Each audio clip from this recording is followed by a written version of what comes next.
Hey, what's going on? It's Bill Burr, and it's the Monday Morning Podcast for Monday, November 4th, 2013. How you doing? How are you? How's it going? Fucking Redface is in a good mood this week. Huh? You know why? 'Cause it's hockey season. No, I'm fucking with you. You know what it is?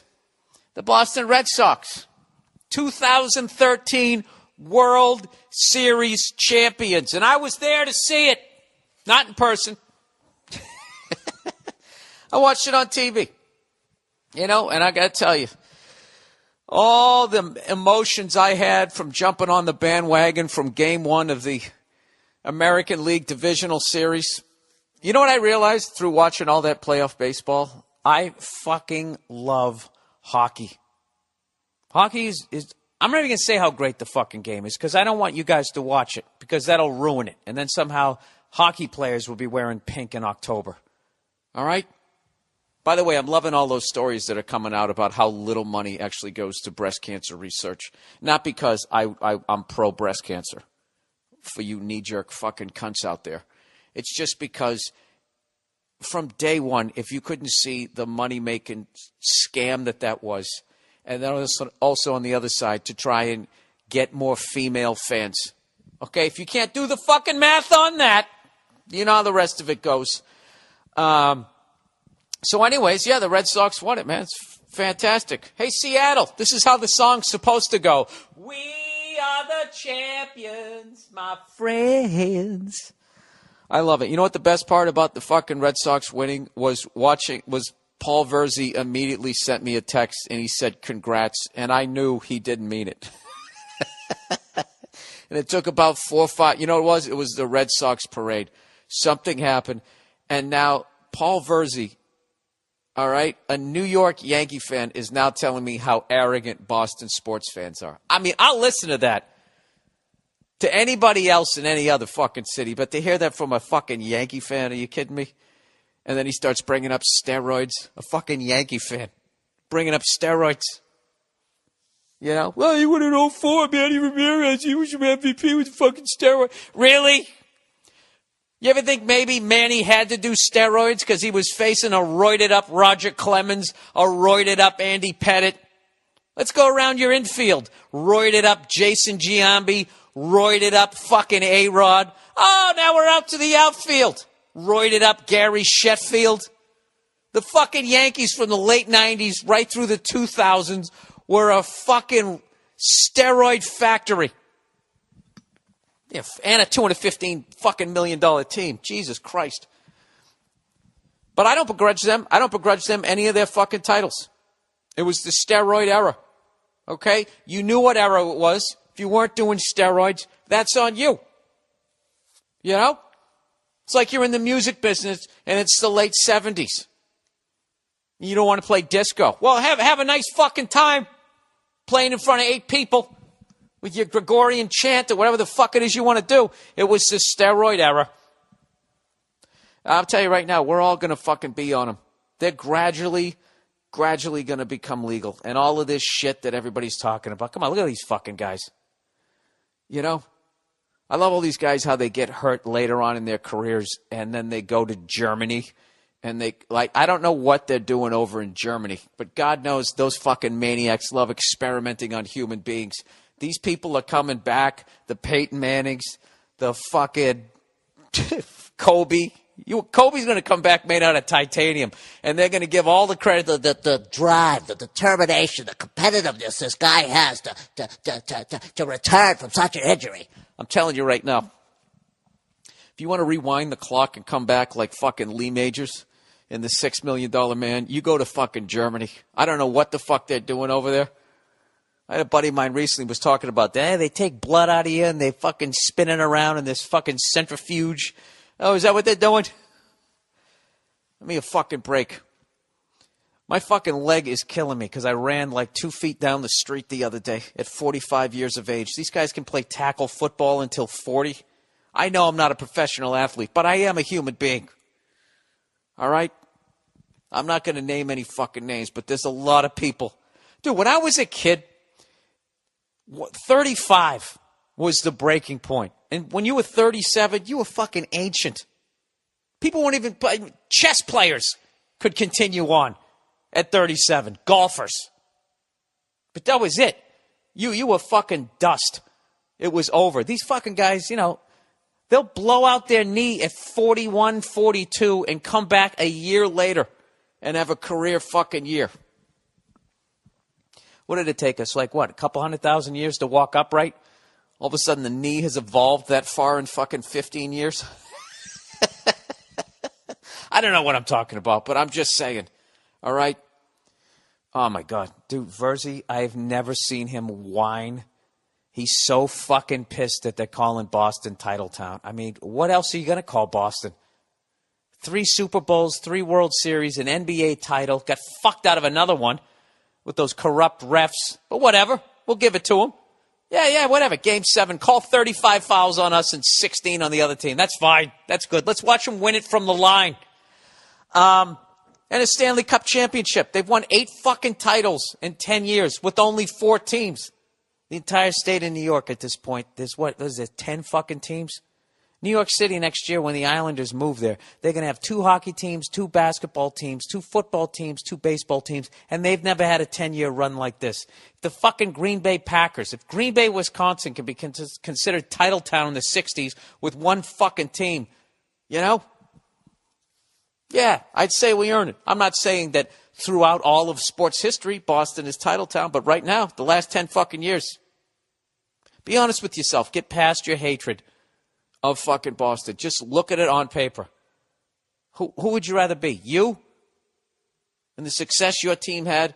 Or what happened in Boston? I had nothing to do with it. I'm not being arrogant. I'm just stating the fucking facts. All right? And the fact is, I was watching Game 6. And at one point, you know, they're changing out goddamn pitchers. And it's taken for fucking ever. And I click over to watch a little bit of the Bruins-Penguins game. And it was right when they had a fight right off the face-off in the third period. I forget the guy in the Penguins' name of the guy in the Penguins. But he's fucking hilarious. He's in the middle of the fight. And he's sitting there smiling, looking in the other direction, staying out of the way of the Bruins guys' rights. You know, you can tell there's a lot of new Bruins this year, and I've been watching baseball, so I got to get caught up. And it was just instantly. The fight was over, and then we watched like 2 minutes of the game. And I'm going to say it. That game was more exciting than Game 6 of the World Series. Maybe it's just me, how I'm wired. Hockey, I watched the replay of the Bruins. I taped a bunch of Bruins games, and I'm getting caught up. I watched the Bruins-Islanders game, and that was a ridiculously fucking exciting game. Jesus Christ, Thomas Vanek, does that guy fucking own the Bruins or what? He's killing us. I'm going to try to make it out, by the way, to an Islanders game before they close that place down. I'd like to do that and also go to a 49ers game. I've been to both places, but it is the last year. I haven't been to Nassau Coliseum. I think I went there in 88 or 89. And I went to an Islanders-Rangers game. I know I talked about this before, but that's a legendary building, and I think it's sad that they're leaving and they're going to go to Brooklyn. Are they going to be the Brooklyn Islanders? I don't know. I've always liked the Islanders, except for when they beat the Bruins in the when the fuck did they beat us? Maybe 83? No, 83 we choked to the Canadians. Somewhere in there. We met them in the playoffs, and I thought we were going to have a run there. It was during their dynasty. By the way, I saw some fucking moron Red Sox fan. It said 2004, 2007, 2013, Red Sox dynasty.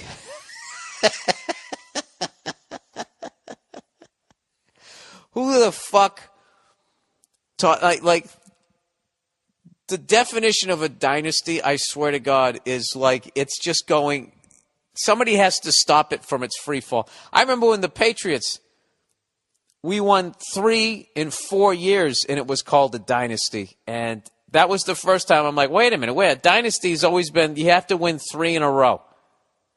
2 in a row is a repeat, 3 is a dynasty, and then like however long you can make that go. And as far as I know, my knowledge in professional sports, I think the record in hockey and baseball is both 5 by the Yankees and the Canadians, of course. And then in basketball, it's the Celtics with 9, which, I mean, I don't know. I mean, it's like literally the beginning of the NBA. I look at a lot of that shit.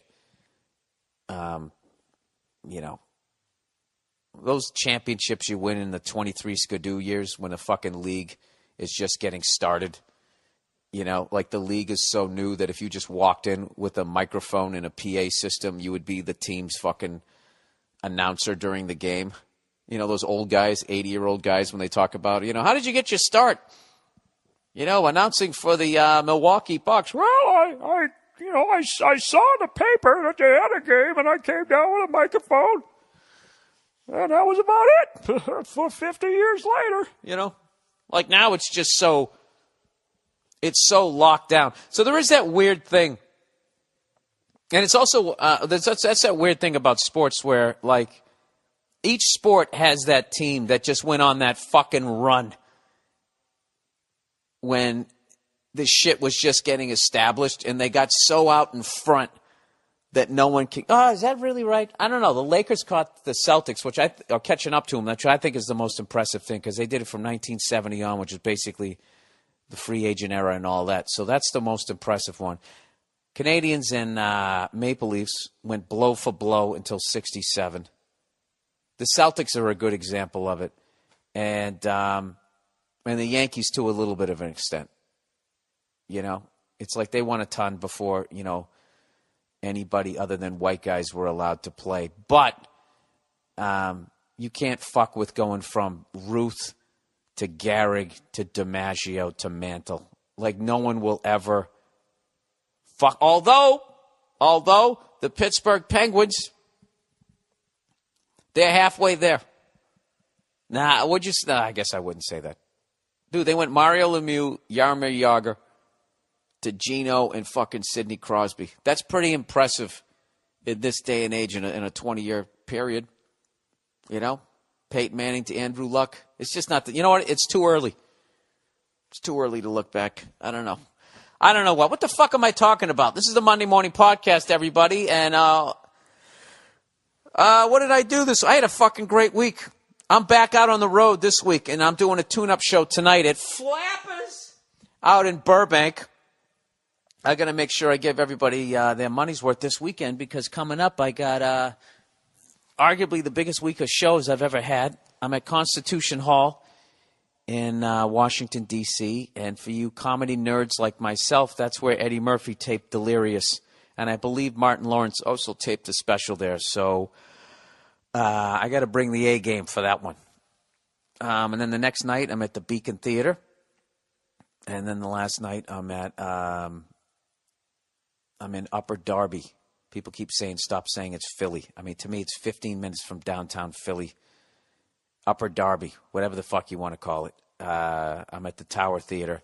And I'll be bringing along the most bitter sports fan that I know in this moment right now, Paul Verzi. Dude, he was so fucking mad that the Red Sox won. He even brought up the Celtics, their pile-on championship. Okay, in 2008, which I've always admitted to. And I felt the Kevin Garnett trade should have been investigated, considered Kevin McHale was like the fucking, whatever, was running shit for the Timberwolves. Okay, and I'll listen, like, once again, I'll listen to anybody give me shit about that other than a fucking New Yorker. He's going to give me shit about a New Yorker is going to give me shit about buying a fucking championship. Really? 77, 78 Oakland A's / fucking New York Yankees? The 1994 Edmonton Oilers / New York Rangers? Give me a fucking break, and then I don't even need to bring up the Yankees. 99, 2000, 2009. Get the fuck out of here. Fucking jerk off. Anyways. What am I talking about here? Yeah, I had an unreal week. I got to do a little bit of advertising here. Sorry, I'm a little bit all over the place. I got some bullshit I have to do today before I run over to the club. I did a benefit last night for pit bulls down at Largo, And I got to admit, I was a little fucking out of sorts. I've been in a weird mood. I've just been enjoying. I've been home for like 2 weeks for the first 2 straight weeks in a row this year. And I got to tell you, I did not miss going on the road. Kind of scared me. You know? Sat around making pumpkin bread and shit, wearing a fucking apron. What the hell's wrong with me? I got to get back out on the road or I'm going to retire. Dollar Shave Club, everybody. This one right here is this is killing it right here. Everybody loves this. Anybody with whiskers, be you a fucking male or a hairy woman, this one is for you. Dollar Shave Club. For a couple of bucks a month, DollarShaveClub.com delivers amazing quality razors right to your door. Not only does it save you a ton of cash, but it saves you from trudging to the drugstore for a pack of blades. I always get stuck behind the lady paying for all her loose change from the car ashtray. Is that me supposed to be saying that? No, I don't. I usually get stuck behind the family of 7 who want to develop pictures, get some ice cream, and also, I don't know, buy some Listerine? I don't know what the fuck it is. It's like she thinks exact change is a requirement. Anyways, but with Dollar Shave Club, for just a couple of bucks a month, amazing quality razor blades. They're delivered right to your door, people. That's right. No more wasting time and no more getting hit for $20 every time you buy razors. Everybody here is getting their Dollar Shave Club blades, and you should too. I should really look at these before they send these to me, okay? It's not everybody here. It's me. It's just me, all right? Me and my split personality. All right. Here's a genius idea. Try replacing your old shaving cream with Dr. Carver's Easy Shave Butter. Butter from DollarShaveClub.com. Trust me, your face will thank you later. I've used that stuff. It's great. Don't waste time at the drugstore behind the lady with paying in pennies. Go to DollarShaveClub.com/Burr or go to BillBurr.com and click on the Dollar Shave Club banner. Keep your stress level low and your bank account balance high. Shave time, shave money with DollarShaveClub.com. All right, here we go. eVoice. If you are an entrepreneur, hey, who isn't? 2 things keep you up at night: increasing revenue and controlling expenses. eVoice is a simple technology that helps you do both. How do you do that? Well, I'll tell you. Let's start with revenue. eVoice helps you make sure that everyone who calls your business is treated like gold. You get your own toll-free or local number. You can set up a Jesus Christ, Bill. You can set up a dial-by-name directory or have calls instantly routed anywhere. Your cell phone, your house, your partner, or assistant, or all of the above. eVoice even transcribes your voicemails and emails them to you, so you can prioritize when and how you want to respond without interrupting your workflow.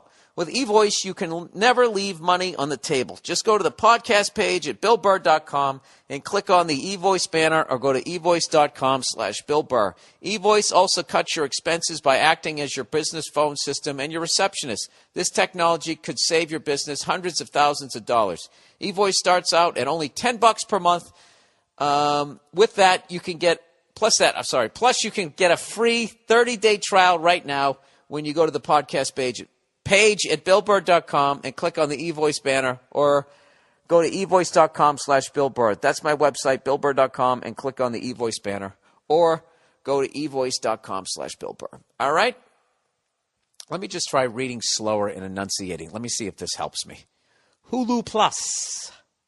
Hulu Plus, everyone. You've probably tried Hulu.com. Now, with Hulu Plus, you can watch your favorite shows anytime, anywhere. Hulu Plus lets you watch thousands of hit shows and a selection of acclaimed movies on your television or on the go with your smartphone or tablet. And guess what? It all streams in HD for the best viewing experience. With Hulu Plus, you can watch your favorite current TV shows like SNL, Community, and Family Guy. You can also check out exclusive content, including Hulu originals like The Awesomes, starring SNL's Seth Meyers, and Moonboy, starring Chris O'Dowd from Bridesmaids. Hulu Plus also offers a great selection of acclaimed films. For only $7.99 a month, you can stream as many TV shows and movies as you want, wherever you want.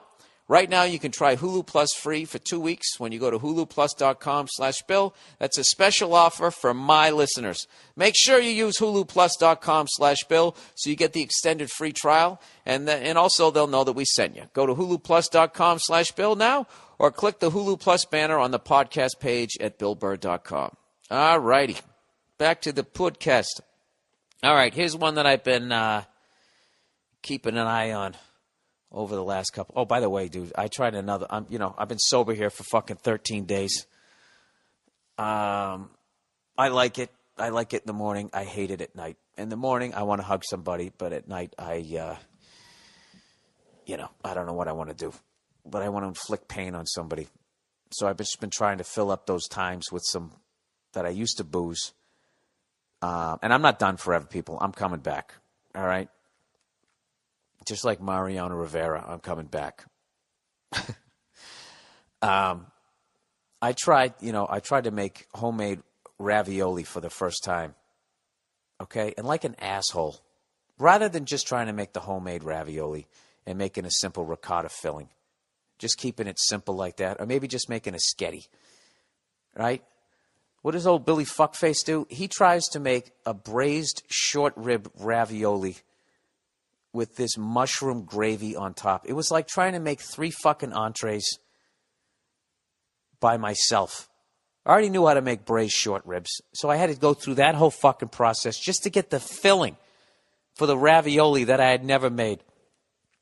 So for the first time in my life, my mother bought me one of those KitchenAid mixes like 7 years ago, and I have never used it.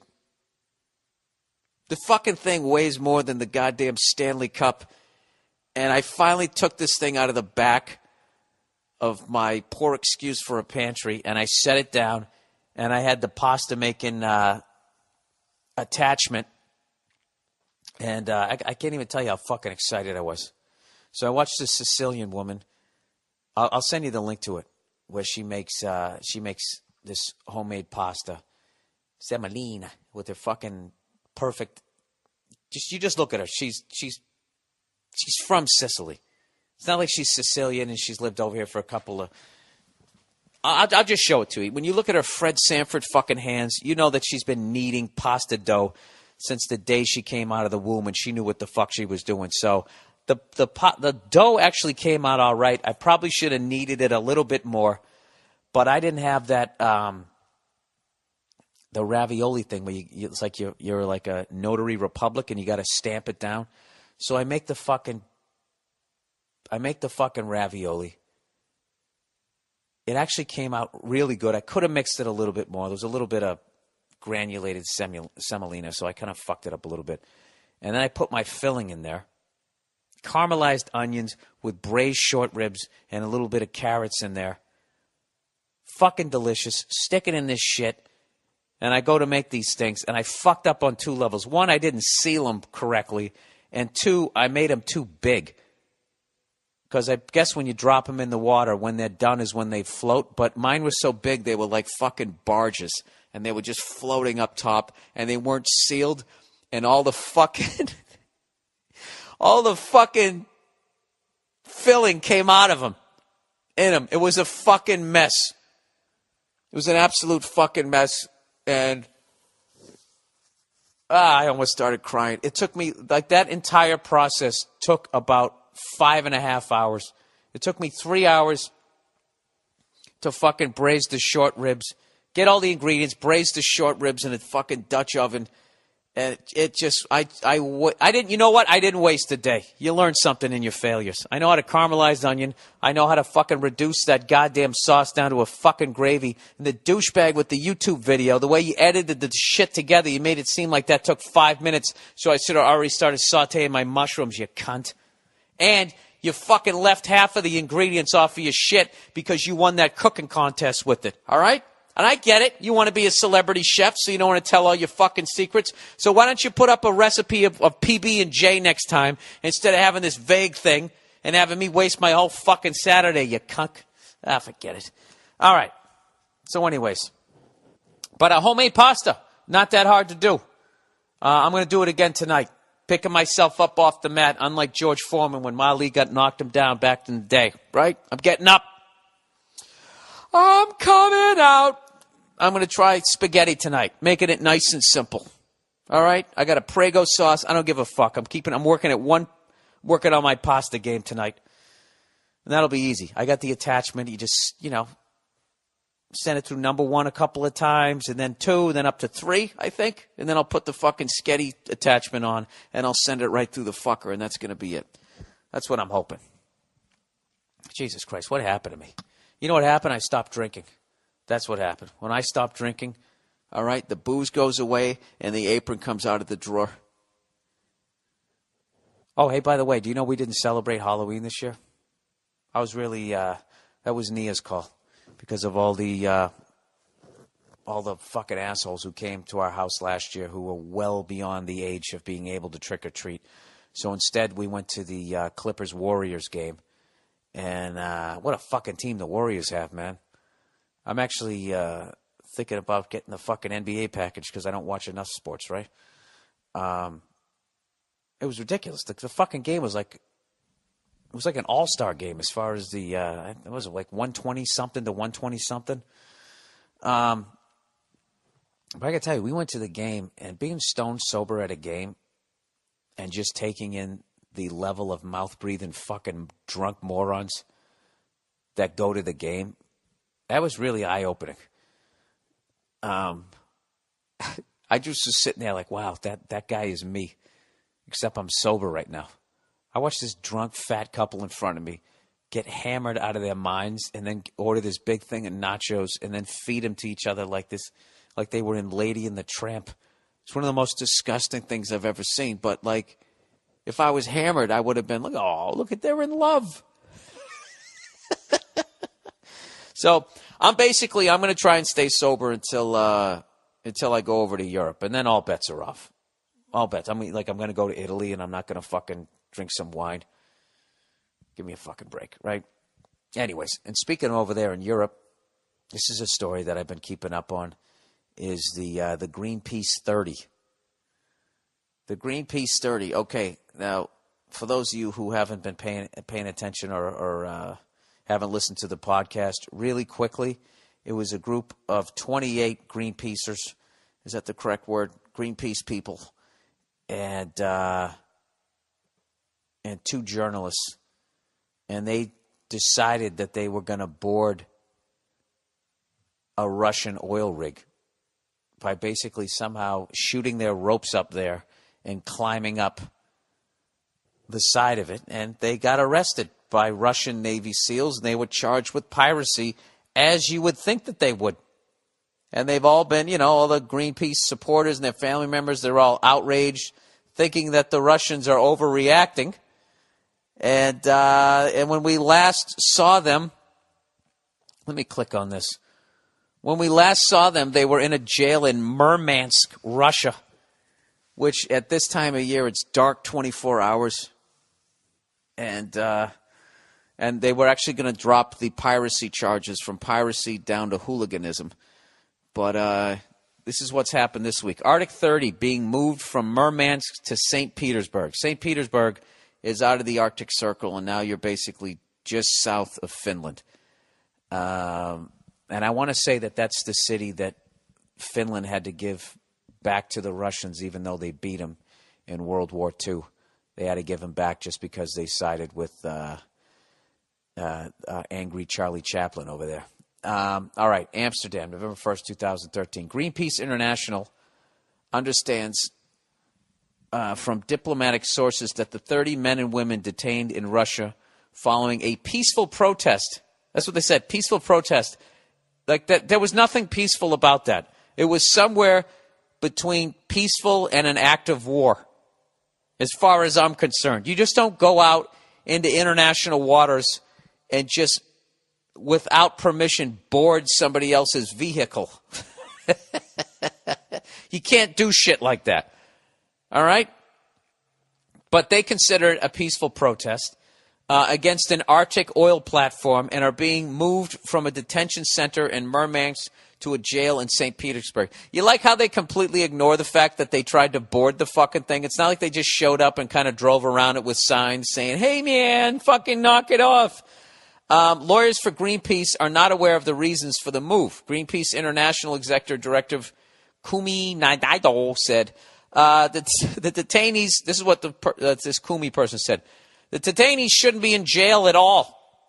They should be free to join their families and restart their lives. St. Petersburg has some daylight in the winter months, unlike Murmansk. Families and and consular officials will now find it easy to visit the 30, but there is no guarantee that conditions inside the new detention center will be any better than in Murmansk. In fact, they could be worse. There's no justification whatsoever to keep the Arctic 30 in prison for a day longer.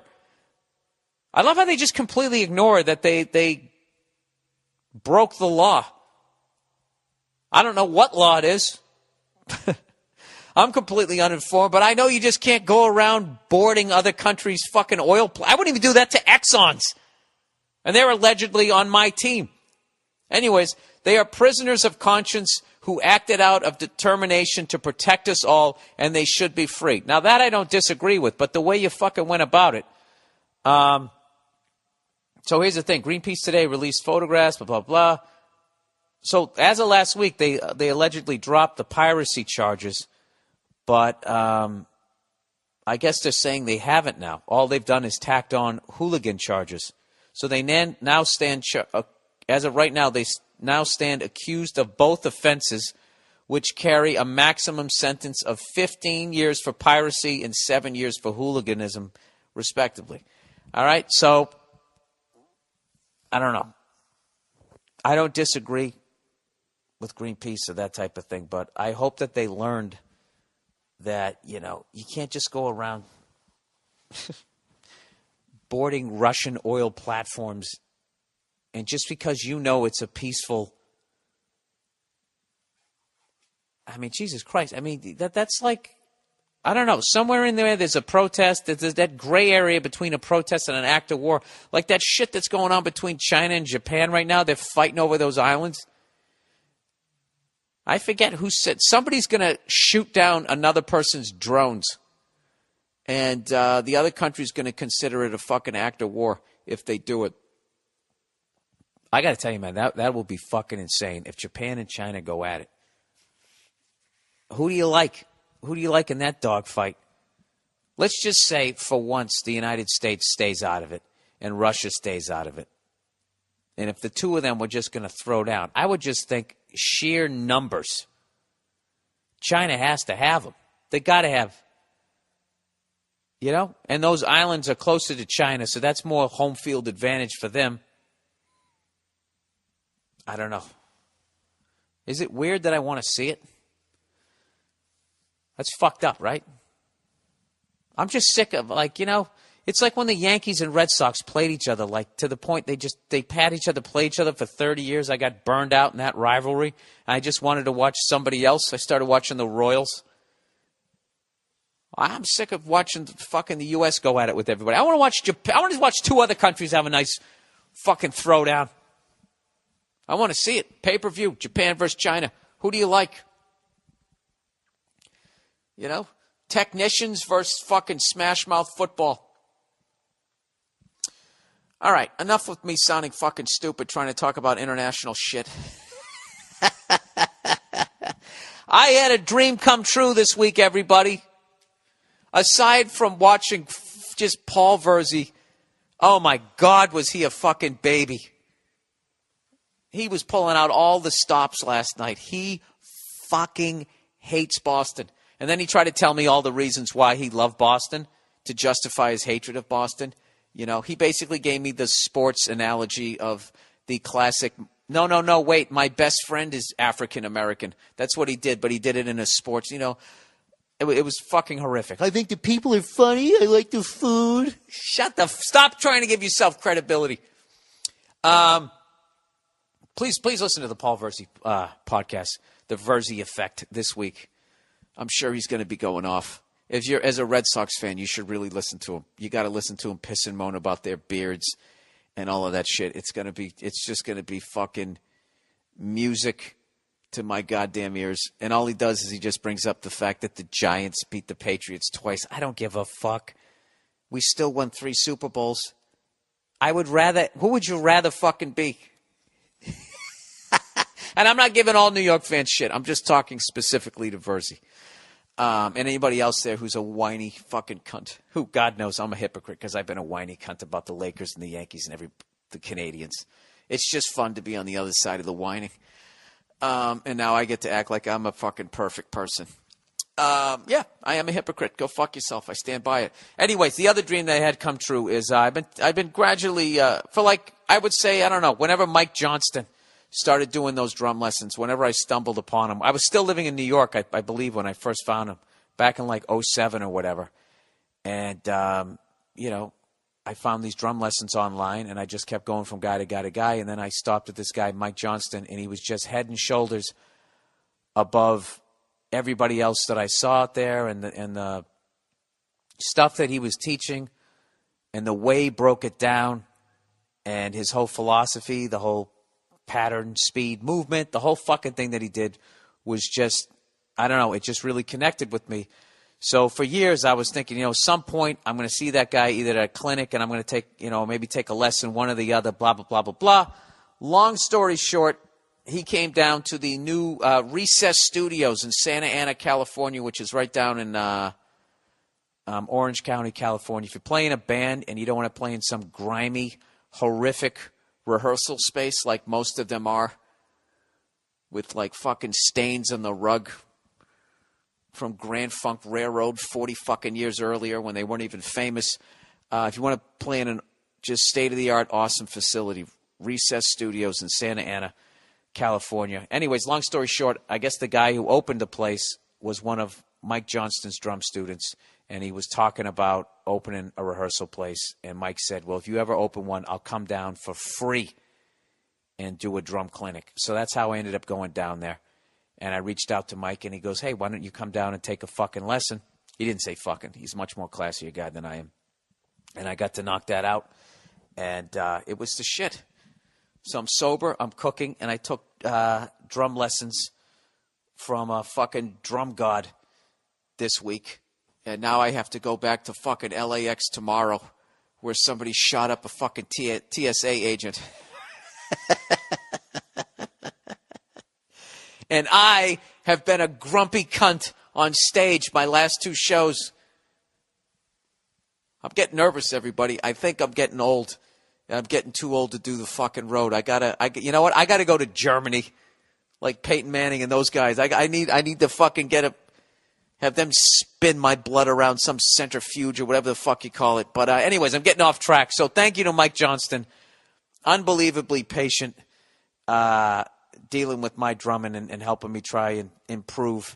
And if you play drums or whatever, I highly recommend going to Mike'sLessons.com.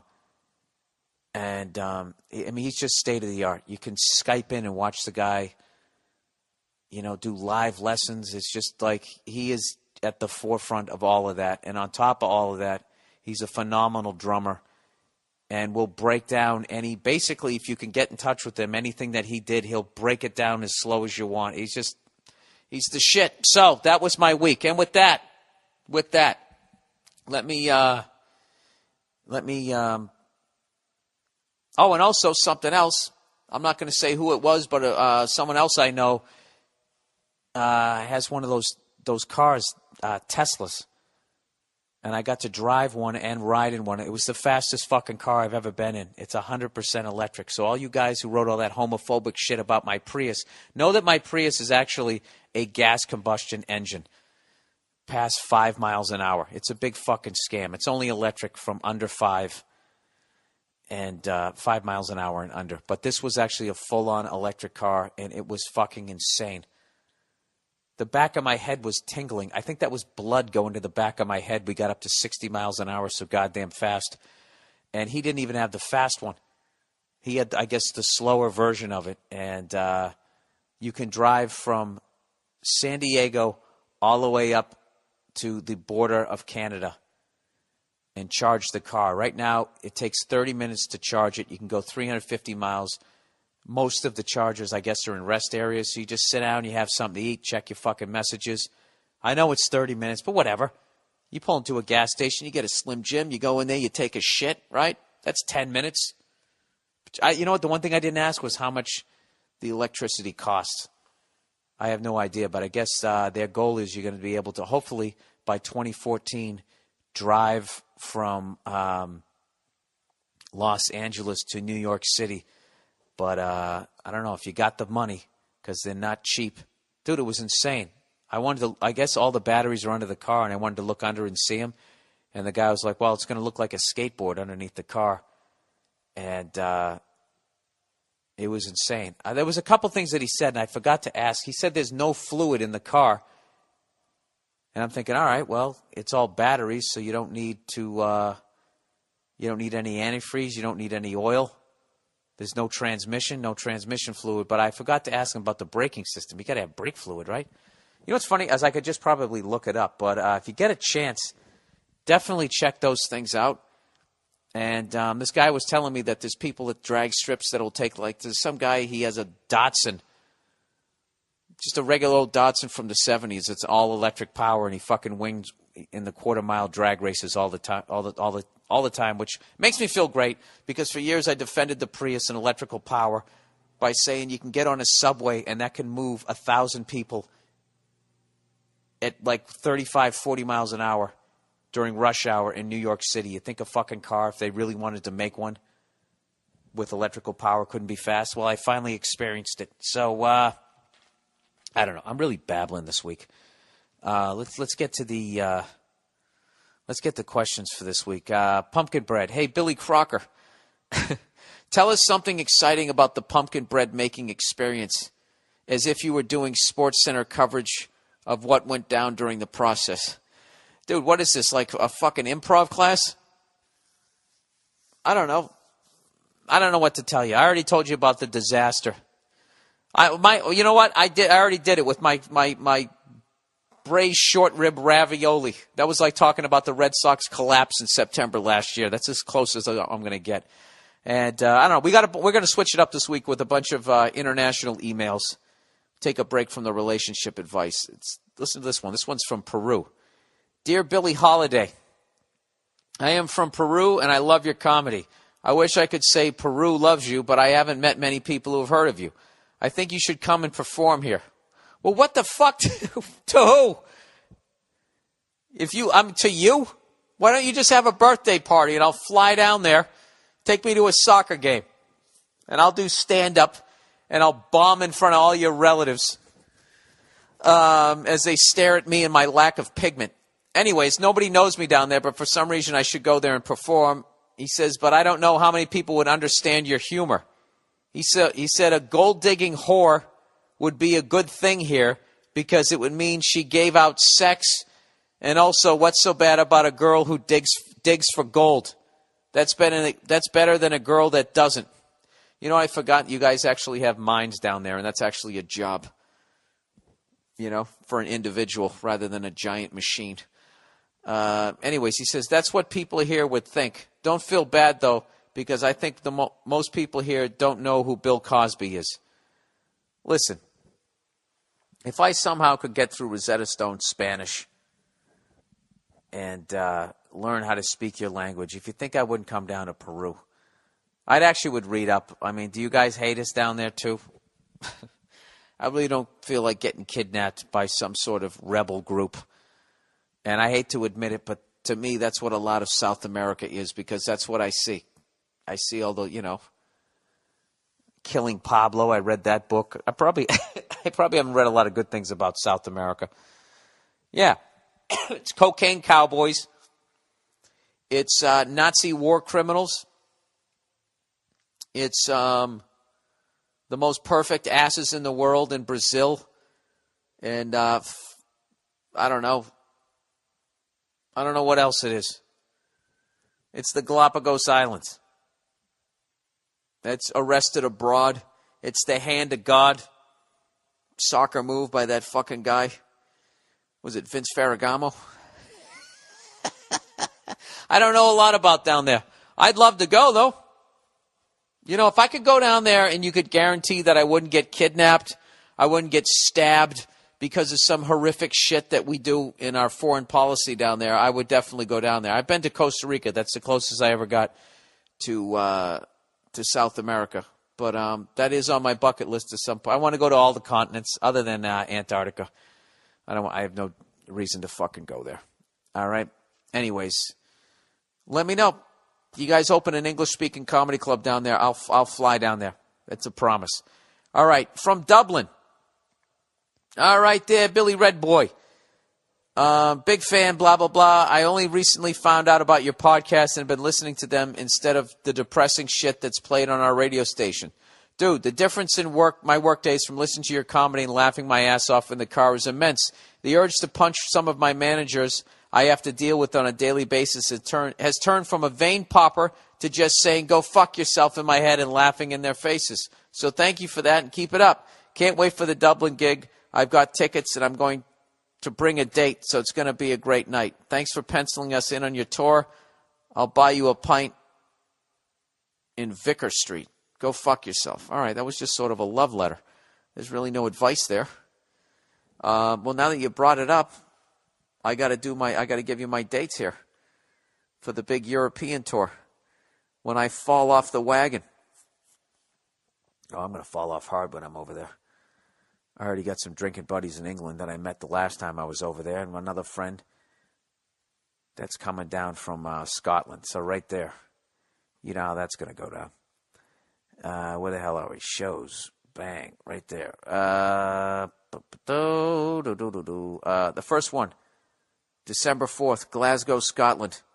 December 5th, I'm in Amsterdam. December 7th, I'm at the Forum in London for 3 shows. Oh, wait. I'm sorry. December 8th, I'm also at the Forum in London. So one of those nights I'm doing 2 shows, 3 total. December 9th, I'm at Vicar Street, Dublin, Ireland. December 10th, I'm at the Savoy Theatre in Helsinki, Finland, 2 shows. December 11th, I'm at the Bremen Theatre in Copenhagen, Denmark.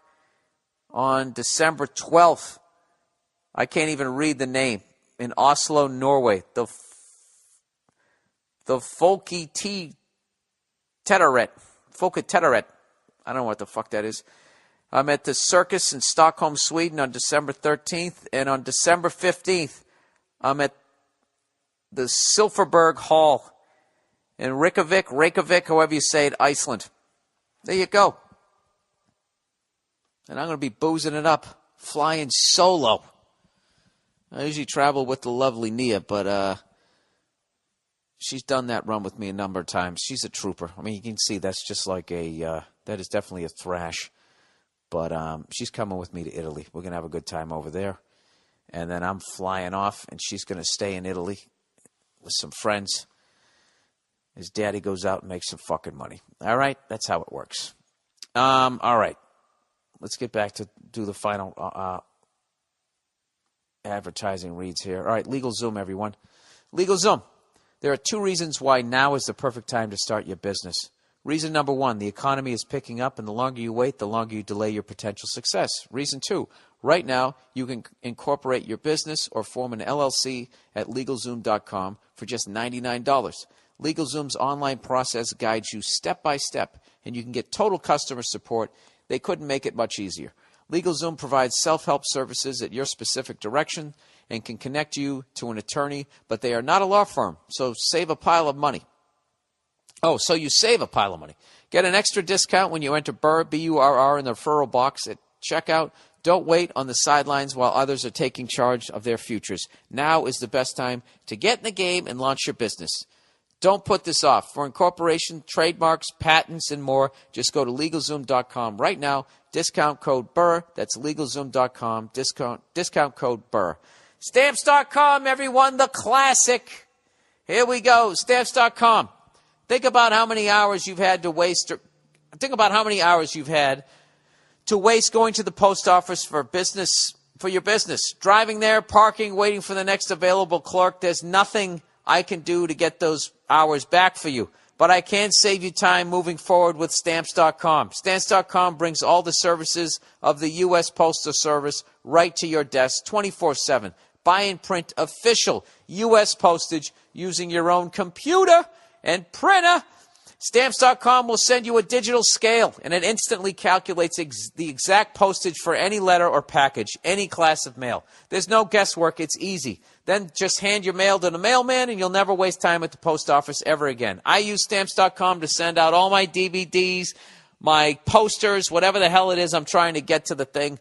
the gig or whatever. If I can use it, if a moron like me can figure it out, then God knows you can too. Right now, use my last name, Burr, for this special offer, no risk trial, plus a $110 bonus offer that includes digital scale and up to $55 free postage. Don't wait. Go to Stamps.com before you do anything else. Click on the microphone at the top of the page, of the homepage, and type in Burr, B-U-R-R, that's Stamps.com, enter Burr. And finally, Vistaprint. What is Vistaprint, you ask yourself? Yeah, well, it's a business card that says a lot about you and your business. What? This copy makes no sense. Let me start over again. I'm just going to read it the way they wrote it. Take two. Vistaprint. A business card says a lot about you and your business. Are you a hardworking landscaper, a hip and funky salon owner, a loyal dog walker? No matter what you are or what kind of business you have, Vistaprint.com has thousands of designs to just say what you want. And today, we just got word of a great offer on their business cards. Get 250 of their premium cards for only $10. The shipping is on them too. Good Lord, $10 for 250 business cards. Christ, they're giving it away. I created my cards the other. No, I didn't. Stop putting words in my mouth. I didn't create any cards, but I'm going to because it's only $250 a month. It's a great deal. I don't need to lie. Vistaprint has so many designs to choose from that you're bound to find one of these that says just what you want. Once you find the card you like, design the process itself. It's easy and it's fun. Add text, photos, or logos, and you can change colors, fonts, and move things around. So again, that's 250 high-quality business premium cards with shipping included for only $10. Go to www.vistaprint.com, click on the Heard of Us on Radio TV button in the upper right-hand corner, and put in the promotional code BIRD. Burr, good Lord. As you check out, make sure you take a look at the other marketing products they offer, like postcards, flyers, brochures, and websites.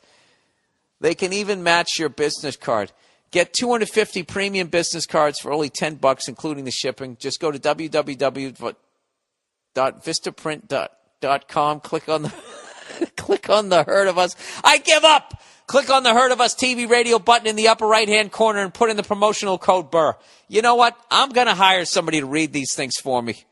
All right? Somebody with a nice, sexy fucking voice. And I'll be equal opportunity. Male, female, straight, gay. We got to do something about these reads, okay? I can't read them, and now they're trying to do this phony, put in a personal touch, like I'm using all of these products. Okay? I believe in all of these products, but I don't use all of them. All right? I'm only one man. I can't use everything out there. All right, here we go. Let's get back to the reads for this week. What are we up to? 53 excruciating minutes. Military origin story. Billy boy. I am a military vet and wanted to share a story with you, seeing as you like military history. I'm by no means an expert, and this is probably all bullshit, but this is how the legend goes. I already love how this story starts. Your whole setup of this is what 99% of the shit that comes out of my mouth can be defined as. I'm no expert, and this is probably bullshit, but this is my opinion because I overheard this from somebody in a mall. Back in Vietnam, there was a guy named Colonel Robin Olds who was commander of a fighter squadron. He was a triple ace. I don't know what that means. Does that mean he killed 3 people or fought in 3 wars or had 3 different ways of killing you in the air? I have no idea. But he was a triple ace. I'm going to use that next time I'm drinking in a bar. Some woman gives me shit. I'll have you know I'm a triple ace. What does that mean? You figure it out. He was a triple ace and fought in World War II and would later retire as a general. Good Lord.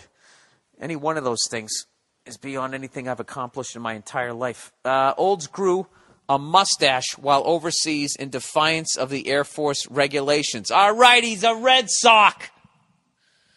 You hear that, Verzi? And he's a triple ace. We are the champions. Olds grew a mustache while overseas in defiance of the Air Force regulations, and commanded his men to grow one too on the basis that it makes you bulletproof.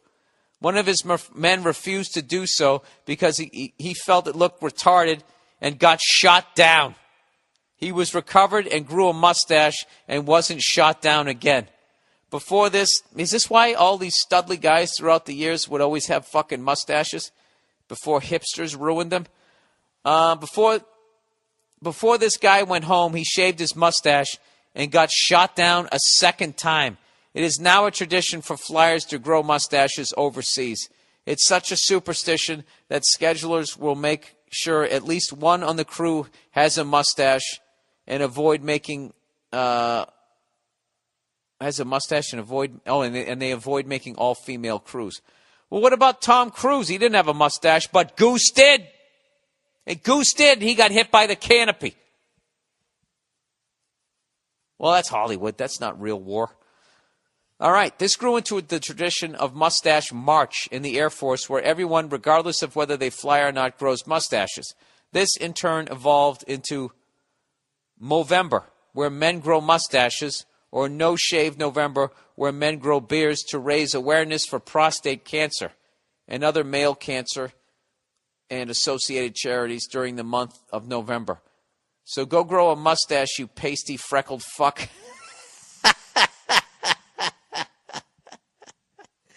Thanks for the free laughs. Look, I'm aware of prostate cancer, all right? I guess I should grow one so I never get it. I've grown mustaches in the I don't know. I'm a contrarian. I can never go the fucking way. That's actually a really interesting story. I hope even 8% of that was true. By the way, who was this guy who got shot down? That's where it all falls apart. And then there was a guy. That's how most of the urban myths start. But I like it. Great story. And I stand by your complete lack of research because that's everything that I do. All right, from Finland. We're going around Europe here. From Finland. Hello there, William F. Burr. I'm a 22-year-old guy from Finland, and I've waited a long time for you to do a show here. So I'm very excited to hear you're coming to Helsinki in December. Unfortunately, because of my studies, I'm doing a practical training in Africa for 3 months, so I'm going to miss the show. I hope I will one day have the money to come see your show in the U.S. So I'm going to Ghana in a group of 4 students, and I'm the only guy in the group. I'll be in the same house and going to the same workplace with these 3 ladies for 3 months. We all know each other quite well, but I'm mostly used to hanging with guys. So if you could give me some advice or tips on how to mentally prepare for these 3 months, it would be greatly appreciated. Are there some topics or actions I should make sure to avoid? Thanks, and go fuck yourself. P.S. Love the podcast and all that other stuff. I hope to see you more on TV. That's very nice of you. What a nice email. Are there some topics? Listen, dude, the amount of things I've fucked up with women, all I can tell you is what not to do. All right, this is what I would do if I was you. The first thing you got to do is, if you're a type A male on any level, you got to tone that shit down. If you're angry. All anger does is scare women, okay? Or makes them not want to be around you, or it makes women who have daddy issues, it's like a moth to a fucking light, except the moth reaches in, grabs your heart, pulls it out of your chest, and throws it down the stairs. If you're going to live with these 3 women, all right, this is what you could do. All right, are you trying to fuck these women, or are you just trying to get along with them?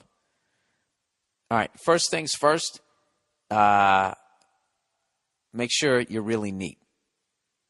Granted, women in the bathroom are some of the messiest fuckers on the planet. But I would do that. I would come with slumber party energy and just fucking give into their fucking conversations. Okay? And that right there is where you establish credibility. You're not angry. You keep your part of the bathroom clean, and you come with, oh my God, you guys, you fucking give into that fucking energy. Late at night when they want to snack and their fucking jams, you join them. All right? And you never try to fuck any of them. Then what you do is you talk to them about how you're having problems meeting women in Ghana and you need advice. And then they'll become a fucking wingman for you. And you'll be crushing fucking Ghananese fucking ass, whatever the hell you want to call it, right and left when you're out there. And they'll actually help you do it. That would be my game plan. But the last thing you should do is try to hook up with any one of them, unless it's the last weekend. And the last weekend comes around, all bets are off. You get in there and you fuck them all. Somewhere in there is probably some information that you could use. If anybody has any suggestions on what this guy should be doing, my trip isn't until December. If anybody else has studied abroad with 3 broads and has better advice, for the love of God, let me know, and I'll pass it on to this fine young gentleman. All right, documentaries. Just a Bill on Capitol Hill. One of my favorites. I know a lot of you guys are too old to remember Schoolhouse Rock. Do you remember that? I'm just a bill. Yes, I'm only a bill. And I'm sitting here on Capitol Hill. Well, then it's off to the dollar when I put on the break. And something and a ba-da-da-boo. And I hope that I will be alone. How I hope it. Sorry. That was way too long. Pray that I will, but today I'm still just a bill. Hey, your top Schoolhouse Rocks. 3's a magic number. Conjunction, junction. Verb. That's what's happening. I'm just a bill's a great one. Number 9 is a great one. Oh, my God. I'm going to have to fucking upload that shit. I have that on CD box set somewhere. Jesus. Under some championship hat. Rubbing it in. All right. I've got 2 documentaries for you, you red-faced, to lock onto. All right. First up, Blackfish. This is about killer whales in SeaWorld. Basically, it starts from the time they got a killer whale into captivity. I really apologize for my reading out loud. This is like the worst I've ever done. Anyways, he says, this is about, basically it starts from the first time they got a killer whale into captivity at SeaWorld. They separate it from its mother at the age of 2. Males remain with their mothers their whole lives, so the separation is very traumatic. They are kept in tanks, too small, and fed very little. The whole thing is mind-blowing. It aired on CNN, and I recommend it to everyone. You won't believe the stuff that comes out of the SeaWorld employees' mouths. Oh. Though I might just take your word on that. I can't handle watching people do stuff. Animals and kids. And then the next level, right, like the level of rage, because that's about as innocent as it gets. And then the next level of rage above that is someone, beating the shit out of their girlfriend or their wife or anything. Like, I can't handle watching that stuff. Like, they made that thing, what was it, The Cove, where they just drive all those dolphins into that little area and then they just bludgeon them to death. Like, just tell me where I need to donate money. I really can't watch. Like last night, this is my second time doing that pit bull thing, and one of the woman who organizes it has a pit bull herself and has a scar on its back because some douchebag dumped battery acid on the thing. And I showed up late to it this year, hoping I avoided the story, because I knew that someone was going to ask, and I showed up and someone asked, and I had to listen to it again, and it just fucking, I swear to God, I could literally kill somebody. I don't know if I could do that, but I could do some horrific blowtorch shit to them. So I'll watch as much as that as I can. If it's on Netflix, I'll try and pull it up. Second, Dirty Wars. This follows a lone journalist who tracks the origins of a drone strike from Afghanistan to Yemen. It's streaming on Netflix. Oh, I'll watch this. Those drones fascinate the shit out of me. If this aired on network television, there would be riots in the streets over what our military is doing in the name of the U.S. All right, but I'm also going to watch it knowing that this is, I mean, is this a documentary, or is this like one of those Michael Moore documentaries where it's really an op-ed piece? I'll watch it. Fuck it. Dirty Wars correlates with the news coming out about Obama claiming to be good at killing people to his aides. Here's an article from Yahoo. I'll give you guys this link. I'm not co-signing on any of this shit until I see it. Jesus, man. Do you have a happy one in there? Is there one about an old lady making her own jam and beating out the corporations? You got to give me a ray of sun. I appreciate all of that stuff. Might have to watch Dirty Wars.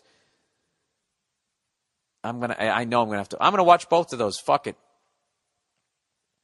Jesus Christ.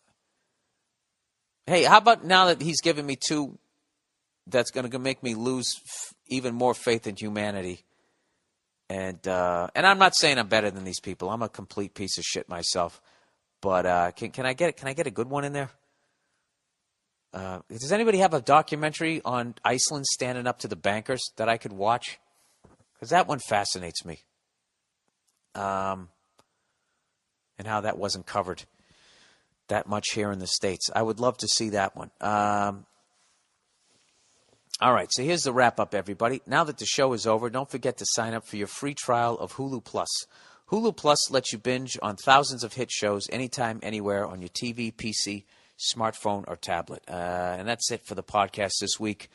I had just an awesome week. I know I was just bandwagon, but it's really, exciting after all those years of watching the Red Sox suck to actually watch them now consistently be this winning franchise and be able to turn stuff around. And I know they spend more money than God, but it is cool. And I don't know. I hope it happens to your city. I hope you guys go on a run, especially Cleveland, Kansas City, all of those. I'm only a hater of the Yankees, the Canadians, and the Lakers. And even then, I respect all of those teams as much as I give them shit. I definitely respect them. But I don't even hate the Giants. I actually love the Giants. And I'm hoping that they, I don't know. I don't have that thing in football where I have like a team that's the Yankees. I mean, I love that the Jets beat the Saints this week, because that means that old foot fetish guy down there, I'm forgetting his fucking name, Rex Ryan, he has a chance of keeping his job. I don't want him on ESPN analyzing football games. I want him to, as a Patriots fan, I want him right where he is, head coach of the New York Jets. All right, that is the podcast for this week. Congratulations to the 2013 Red Sox. I wish I watched all throughout the year, but I didn't. I'm just a bandwagon guy, and I'm going to wear the Red Sox championship hat, and I'm going to laugh when you guys give me shit, because I am bandwagon. However, I am diehard Bruins, Patriots, and I'm actually going to get the NBA channel package because the Celtics are rebuilding, and I want to see if they can do it again. They can rise from the ashes and buy some more free agents and see what happens. But I actually, went to that Clippers-Warriors game, and I had a great time, and the Warriors look like a really exciting team, as do the Clippers. So, fuck it. What am I going to do, fuck up the ravioli again this week? I'll watch some hoop. All right, that's it.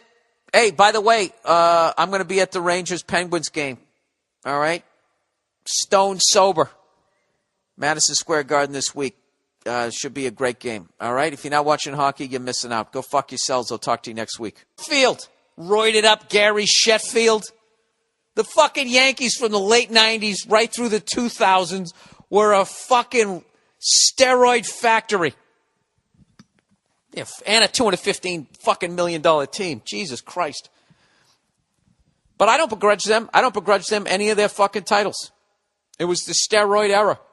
Okay? You knew what era it was. If you weren't doing steroids, that's on you. You know? It's like you're in the music business and it's the late 70s.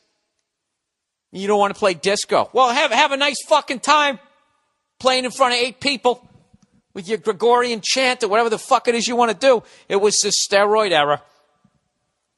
I'll tell you right now, we're all going to fucking be on them.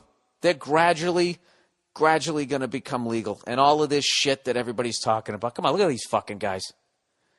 You know? I love all these guys, how they get hurt later on in their careers and then they go to Germany. And I don't know what they're doing over in Germany, but God knows those fucking maniacs love experimenting on human beings. These people are coming back, the Peyton Mannings, the fucking Kobe. Kobe's going to come back made out of titanium, and they're going to give all the credit to the drive, the determination, the competitiveness. I don't know what I'm talking about, but I'm just saying, all right? Oh, my God. Dude, Verzi, I've never seen him whine. He's so fucking pissed that they're calling Boston Titletown. I mean, what else are you going to call Boston? 3 Super Bowls, 3 World Series, an NBA title. Got fucked out of another one with those corrupt refs. But whatever. We'll give it to them. Yeah, whatever. Game 7. Call 35 fouls on us and 16 on the other team. That's fine. That's good. Let's watch them win it from the line. And a Stanley Cup championship. They've won 8 fucking titles in 10 years with only 4 teams. The entire state of New York at this point, there's what is it, 10 fucking teams? New York City next year when the Islanders move there, they're going to have 2 hockey teams, 2 basketball teams, 2 football teams, 2 baseball teams, and they've never had a 10-year run like this. The fucking Green Bay Packers, if Green Bay, Wisconsin can be considered Titletown in the 60s with 1 fucking team, you know? Yeah, I'd say we earn it. I'm not saying that throughout all of sports history, Boston is Titletown, but right now, the last 10 fucking years. Be honest with yourself. Get past your hatred of fucking Boston. Just look at it on paper. Who would you rather be? You? And the success your team had? Or what happened in Boston? I had nothing. And then also on the other side, to try and get more female fans. Okay, if you can't do the fucking math on that, you know how the rest of it goes. So anyways, yeah, the Red Sox won it, man. It's fantastic. Hey, Seattle, this is how the song's supposed to go. We are the champions, my friends. I love it. You know what the best part about the fucking Red Sox winning was Paul Verzi immediately sent me a text and he said, congrats. And I knew he didn't mean it. And it took about 4 or 5. You know what it was? It was the Red Sox parade. Something happened.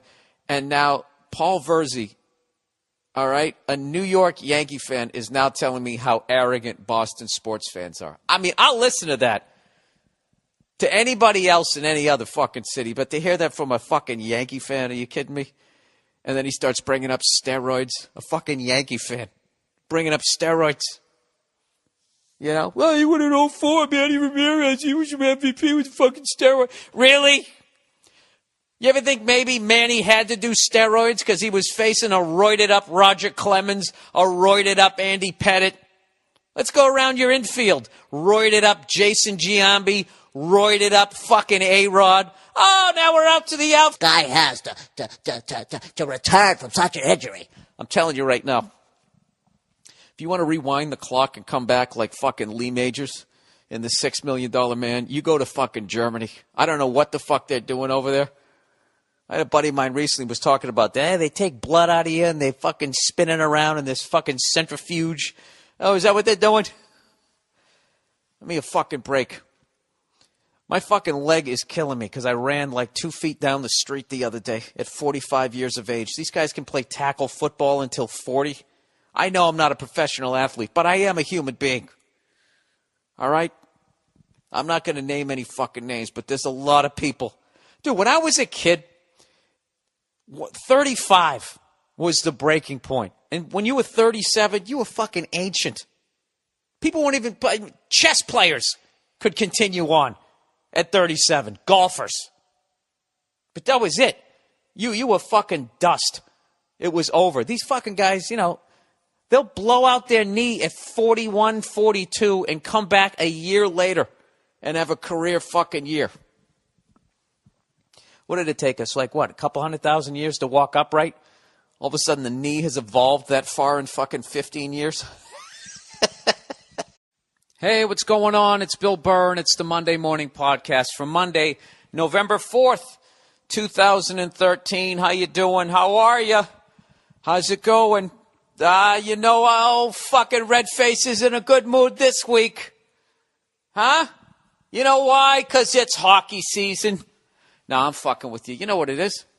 The Boston Red Sox. 2013 World Series champions. And I was there to see it. Not in person. I watched it on TV. And I got to tell you, all the emotions I had from jumping on the bandwagon from game one of the American League Divisional Series. You know what I realized through watching all that playoff baseball? I fucking love hockey. Hockey is I'm not even going to say how great the fucking game is because I don't want you guys to watch it because that'll ruin it. And then somehow hockey players will be wearing pink in October. All right? By the way, I'm loving all those stories that are coming out about how little money actually goes to breast cancer research. Not because I'm pro-breast cancer for you knee-jerk fucking cunts out there. It's just because from day one, if you couldn't see the money-making scam that was,